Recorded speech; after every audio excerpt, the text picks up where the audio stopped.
Assalamualaikum warahmatullahi wabarakatuh. Sahabat Smix Minggu dimanapun Anda berada, semoga dalam lindungan Allah Subhanahu wa Ta'ala senantiasa sehat walafiat dan penuh barokah. Yang masih menjadi pembicaraan hangat di lingkungan petani adalah harga gabah. Harganya memang agak aneh. Hari ini harganya segitu, ya. Besok udah turun atau per jam lagi turun lagi. Ini memang tidak sebanding dengan harga beras yang ada di perkotaan. Artinya selisihnya jauh sekali, sehingga inilah yang membuat petani merasa aneh. Ya. Barangkali kalau di daerah lain harga gabah masih 7.000, 8.000 ya. Kalau kita dengar-dengar di Pulau Jawa itu sekitar 7.000, 8.000, dan itu ideal untuk petani dan tidak mahal, juga tidak murah, bisa untuk kelanjutan bercocok tanam lagi untuk mengembalikan modal yang sudah dia keluarkan, termasuk saprodi, sarana produksi, ada pupuk, ada insektisida, herbisida, dan lain sebagainya. Begitu juga pengelolaan lahan dari awal sampai akhir, dan itu juga butuh biaya. Oke, kembali ke masalah harga, terutama di Sumatera Selatan dan yang terutama adalah di Air Sugian. Di Air Sugian maupun Muara Sugian itu hampir sama kasusnya ya. Itu harga gabah cenderung turun. Ya. Padahal harga beras tinggi, bahkan stabil lah ya. Kenapa harga gabah ini cenderung turun? Ini yang para petani merasa bingung sendiri, merasa aneh sendiri. Sebenarnya kalau di tingkat pabrik atau gudang, biasanya ada klasifikasi, istilahnya ada partai. Ya. Simpelnya adalah gabah nomor 1, nomor 2, nomor 3. Itu aja simpelnya ya. Masalah nama, jenis dan sebagainya, ada kering pohon, ya, ada juga hijau basah, batik, sinar. Ini kan klasifikasi yang bisa menentukan harga. Nah, kenapa batik? Batik itu bisa saja terjadi karena padi saat panen masih hijau, kemudian masuk ke tongkang, itu butuh waktu, proses waktu untuk sampai ke gudang. Sehingga apa? Padi yang masih hijau tadi jamuran. Akhirnya apa? Warnanya hitam. Itulah yang disebut batik. Nah, kalau sudah batik, harganya jatuh. Ya. Yang awalnya harga 7.000 bisa saja turun 6,5 dan sebagainya. Nah, dari awal itulah kesalahan awal itulah yang pada akhirnya memicu harga turun atau semua dipukul rata. Ya. Dari panen awal, menjual awal ke pabrik, ya, semuanya dirampas, yang hijau juga dirampas, masuk karung, kirim ke pabrik, kemudian dikembalikan. Kenapa? Karena tidak layak untuk dijadikan beras. Pada akhirnya, gabah yang dikembalikan itu sebagai contoh bahwa gabah dihargai murah karena gabahnya jelek. Ditambah lagi pada kasus beberapa bulan atau pada bulan Januari, ya, Desember Januari, itu semua padi di wilayah Air Sugian ini hampir rata-rata kena patah leher. Kalau sudah kena patah leher, padi tidak normal, ya, setengah gabuk, yang pucuknya aja yang ada isinya, tapi yang di atasnya lagi udah setengah isi, di atasnya lagi gabuk. Nah, itulah yang membuat padi itu rusak. Tetapi ketika dia dikombin, ya, masuk ke proses kombin menjadi gabah, gabuk itu sudah hilang. Nggak seperti dulu kalau manual harus diangin-angin supaya gabuk itu diterpa angin, sehingga jadilah yang intinya atau gabahnya yang bagus. Tapi kalau masuk pemimpin, gabah itu sudah apa ya, sudah tersaring, sudah bagus lah ya. Hanya saja kalau panennya itu masih hijau dipanen, ya bagaimana mungkin kita akan mendapatkan harga yang baik.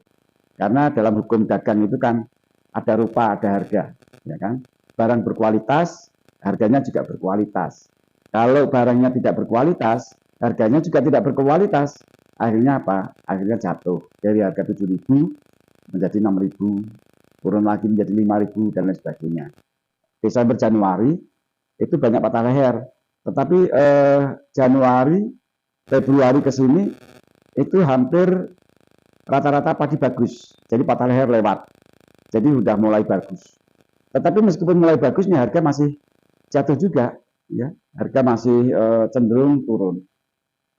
Ada perbincangan kami dengan petani di pemetaan sawah. Dan tadi malam saya juga ikut acara tahlilan ya di masyarakat, ikut yasinan.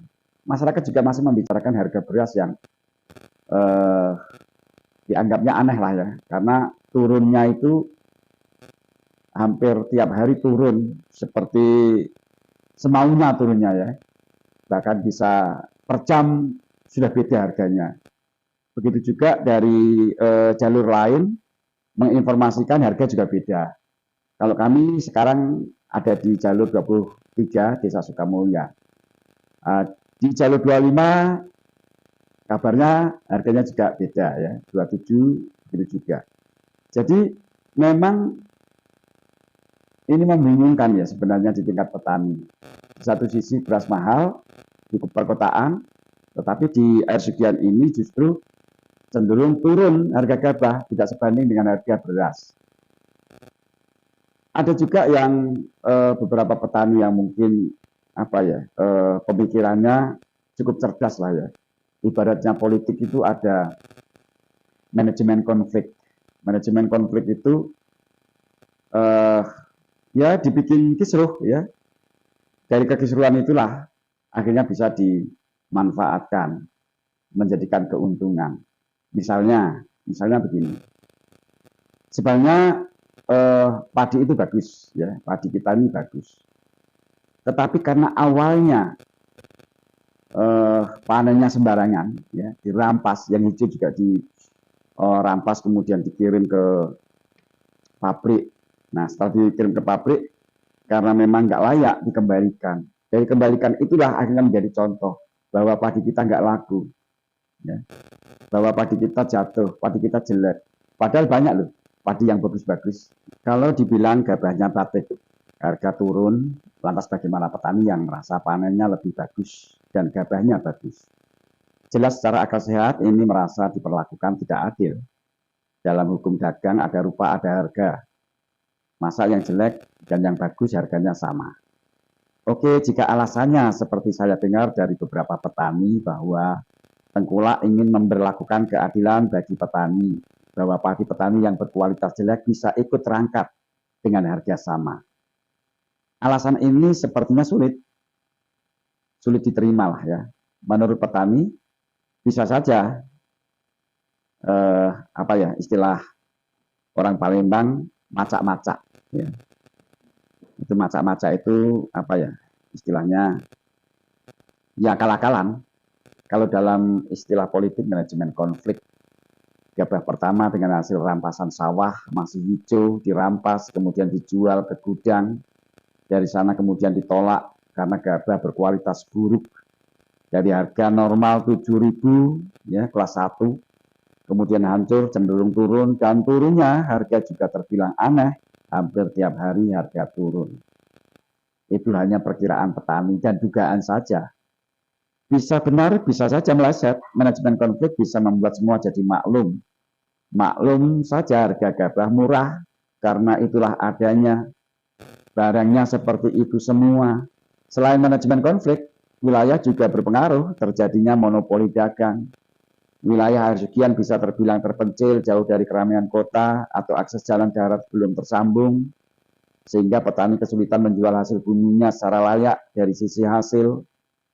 Melihat harga gabah yang cenderung turun tiap hari, tidak sesuai harga beras yang ada di kota, menurut petani, ini aneh saja dan tidak adil. Dalam hukum dagang kan ada barang ada harga, ada rupa ada harga.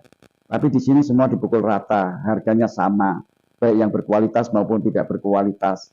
Dan sepertinya beberapa desa, pembelinya kompak dengan harga nyaris sama, yaitu sama hancurnya. Sekali lagi, jika kita tidak menghargai petani sebagai soko guru pangan nasional, kata Sarijo, budayawan Desa Sukamulya, ya bunuh saja sekalian petaninya, biar kita sama-sama merasakan beras mahal. Jadi jangan sampai menjadikan petani sebagai sapi perah, ya, yang terus-menerus dipermainkan hasil jerih payahnya. Jika masih mencintai petani, tanaman pangan, mari kita sama-sama melindungi mereka agar lestari dan berproduksi. Nah, jika negeri ini swasembada pangan, surplus beras, maka negeri ini adalah baldatun, thayyibatun, warubun, wafur. Negeri yang gemah ripah loh Cinawi, toto tentrem kertora harjo. Negeri yang dicita-citakan rakyatnya sejahtera, makmur, dan sentosa.